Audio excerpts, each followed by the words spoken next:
Honeymoon পিল কি? Honeymoon pills বা period ডেলে pills আপনার পিরিয়ড বিলম্ব করার জন্য নেওয়া হয়, কখনো কখনো 1-7 দিন পর্যন্ত। আপনার প্রজেস্টেরনের মাত্রা বৃদ্ধি করে। হানিমুন পিল জরায়ুর আস্তরণের ভাঙ্গন রোধ করে। এটি লক্ষ্য করা উচিত যে পিরিয়ড ডেলে পিলগুলি গর্ভাবস্থা প্রতিরোধ করে না, যেহেতু তারা ডিম্বস্ফোটন বন্ধ করে না। ঋতুস্রাব স্বাভাবিক একটি প্রাকৃতিক প্রক্রিয়া। নানা সংস্কার ও কুসংস্কার জুড়ে গিয়েছে বলেই এত সমস্যা হয়। মলমূত্র ত্যাগের মতো প্রাকৃতিক প্রক্রিয়াকে আটকানোর বা পিছিয়ে দেওয়ার চেষ্টা করা হয় না যেখানে, তাহলে ঋতুস্রাবই পিছোতে হবে কেন? মন্দিরে বা পুজো দেওয়ার সময় ঋতুস্রাব নিয়ে মহিলাদের এখনও নানা জায়গায় বিড়ম্বনায় পড়তে হয়, তার থেকেই এই পিছিয়ে দেওয়ার চিন্তা মেয়েদের মাথায় আসে। ঋতুস্রাব মানে মাসের 4-5 দিন রক্তপাত হওয়ার পাশাপাশি হরমোনের ভারসাম্য ওঠানামা করে। সবটাই হয় শারীরবৃত্তীয় প্রক্রিয়া মেনেই। তাই ঋতুস্রাব বন্ধ করতে বা পিছিয়ে দিতে চাইলে পুরো শারীরবৃত্তীয় প্রক্রিয়াকেই পরিবর্তন করতে হয়। ঋতুকালীন এই চক্র যদি পিছিয়ে যায়, তাহলে অন্যান্য শারীরবৃত্তীয় প্রক্রিয়াও উল্টে যায়। আপনি যদি আপনার পিরিয়ড সাময়িকভাবে থামাতে চান, তাহলে আপনি হরমোনজনিত জন্ম নিয়ন্ত্রণ পদ্ধতি ব্যবহার করে নিরাপদে এবং কার্যকরভাবে তা করতে পারেন। পিরিয়ড বিলম্ব এন্ডোমেট্রিওসিস বা বেদনাদায়ক পিরিয়ডের লোকদের জন্য উপকারী হতে পারে। যাই হোক, কিছু ঝুঁকির মধ্যে রয়েছে ভবিষ্যতের উর্বরতা এবং বডস রক্তপাতের সম্ভাব্য সমস্যা। পিরিয়ডসের সমস্যা কমবেশি সবাইকে নাজেহাল করে। সারা বছর ঋতুস্রাবের দিন এগিয়ে আসার বেশ কিছুদিন আগে থেকেই মন অশান্ত হয়ে ওঠে। মাসের ওই 4-5টা দিন প্রায় প্রত্যেকেরই কষ্টে কাটাতে হয়।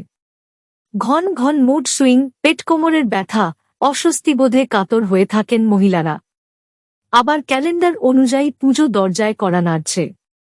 সেই সময় পিরিয়ডসের দিন পড়লে সবটাই তো মাটি।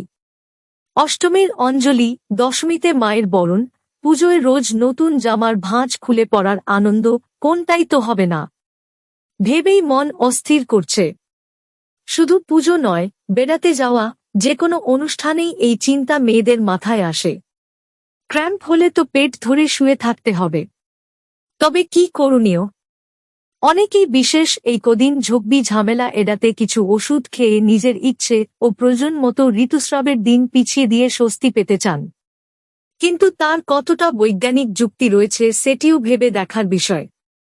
আপনি কি 2 বার আপনার মাসিক বিলম্ব করতে পারেন? হ্যাঁ, আপনি আপনার পিরিয়ডকে দীর্ঘ সময়ের জন্য বিলম্বিত করতে সম্মিলিত গর্ভনিরোধক পিলের 3 প্যাকেট পর্যন্ত নিতে পারেন। যাই হোক, এর ফলে আপনার গর্ভের আস্তরণ ব্যাপকভাবে তৈরি হবে এবং আপনার দাগ বা ব্রেক থ্রু রক্তপাতের সম্ভাবনা বেড়ে যাবে। এছাড়াও আপনি ফোলা অনুভব করার সম্ভাবনা বেশি থাকবে। পিছিয়ে দেওয়া কি নিরাপদ? ঋতুস্রাব বিলম্বিত করা কি সব মহিলাদের জন্য নিরাপদ?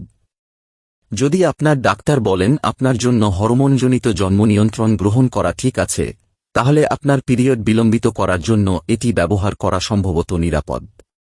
তবে মাসিক বিলম্বিত করা বিতর্কিত রয়ে গেছে। এমনকি চিকিৎসকরা যারা বিকল্পটিকে সমর্থন করেন তারা এটি উল্লেখ নাও করতে পারেন যদি না আপনি বিষয়টি নিয়ে আসেন। আপনি কত ঘন ঘন আপনার মাসিক বিলম্ব করতে পারেন? আপনার পিরিয়ড বিলম্বের ওষুধ ব্যবহার করে শুধুমাত্র একবার আপনার পিরিয়ড বিলম্বিত করা উচিত, যদি না আপনার ডাক্তার আপনাকে বলে থাকেন যে এটি আরও বেশি সময় দেরি করা ঠিক হবে। আপনি যতক্ষণ চান আপনার পিরিয়ড বিলম্বিত করার জন্য, আপনি আপনার মোনোফ্যাসিক কম্বাইন্ড পিল ব্যবহার করতে পারেন, তবে আপনি বিরতি ছাড়াই যত বেশি সময় যান আপনার কিছু সফল রক্তপাত হতে পারে। নোয়াথেস্টেরন 5 দিনে 3 বার পিরিয়ড বিলম্ব করার জন্য লাইসেন্স করা হয়। কার্যকর হওয়ার জন্য প্রত্যাশিত সময়ের অন্তত 3 দিন আগে নোয়াথেস্টেরন শুরু করা উচিত। প্রয়োজনে নোয়াথেস্টেরন 3 থেকে 4 সপ্তাহ পর্যন্ত নেওয়া যেতে পারে। পিরিয়ড সাধারণত নোরেথেস্টেরন বন্ধ করার 3 দিনের মধ্যে আবার শুরু হয়। যেদিন থেকে পিরিয়ড শুরু হবে তার 2 থেকে 3 আগে ওষুধ খাওয়া শুরু করতে হবে। ঋতুস্রাব যতদিন পিছোতে চাইছেন ততদিন ওষুধ খেয়ে যেতে হবে। ওষুধ খাওয়া বন্ধ করার 3 থেকে 4 দিনের মাথাতেই শুরু হবে। একটানা ঋতুকালীন চক্রকে থামিয়ে রাখা এই প্রক্রিয়া ঘন ঘন চলতে থাকলে হরমোনের ভারসাম্য নষ্ট হয়ে মাসিক চক্রের পরিবর্তন ঘটাতে পারে। অনিয়মিত রক্তপাত, শরীরের বিভিন্ন গ্রন্থি ফুলে ওঠা, অনিয়ন্ত্রিত রক্তচাপ, পেটে কোমরের যন্ত্রণা, মাইগ্রেন, হাঁপানির সমস্যা, মস্তিষ্কে ও ফুসফুসে রক্ত জমাট বাঁধার মতো লক্ষণও দেখা দিতে পারে পরবর্তীকালে। হজমের গণ্ডগোল শুরু হবে, ওজন বেড়ে যাওয়ার সঙ্গে ব্রেস্ট টিউমারও তৈরি হতে পারে। এই ধরনের ওষুধে প্রবল পার্শ্ব প্রতিক্রিয়া থাকে। দোকান থেকে ওষুধ কিনে খেয়ে ফেললে তার খারাপ প্রভাব তো পড়ে। ঋতুস্রাব শুরু হয়ে যাওয়ার পরেও তাকে থামাতে গর্ভনিরোধক ওষুধ খেয়ে বিপদ ঘটিয়ে ফেলেছেন কেউ কেউ। রক্ত জমাট বাঁধার লক্ষণ দেখা গিয়েছে তাদের শরীরে। আমি কি আমার পিরিয়ড তাড়াতাড়ি আনতে পারি? একই ওষুধ দিনে 2টি করে অন্তত 3 দিন খাবার পর বন্ধ করে দিলে 3 থেকে 5 দিনের মধ্যে পিরিয়ড শুরু হবে। এইভাবে পিরিয়ড বা মাসিক সামনে আনা যায়, তবে এক্ষেত্রে আগে থেকে বোঝা সম্ভব নয় ঠিক কবে পিরিয়ডটি হতে চলেছে, হলে অনিশ্চয়তা থেকে যায়।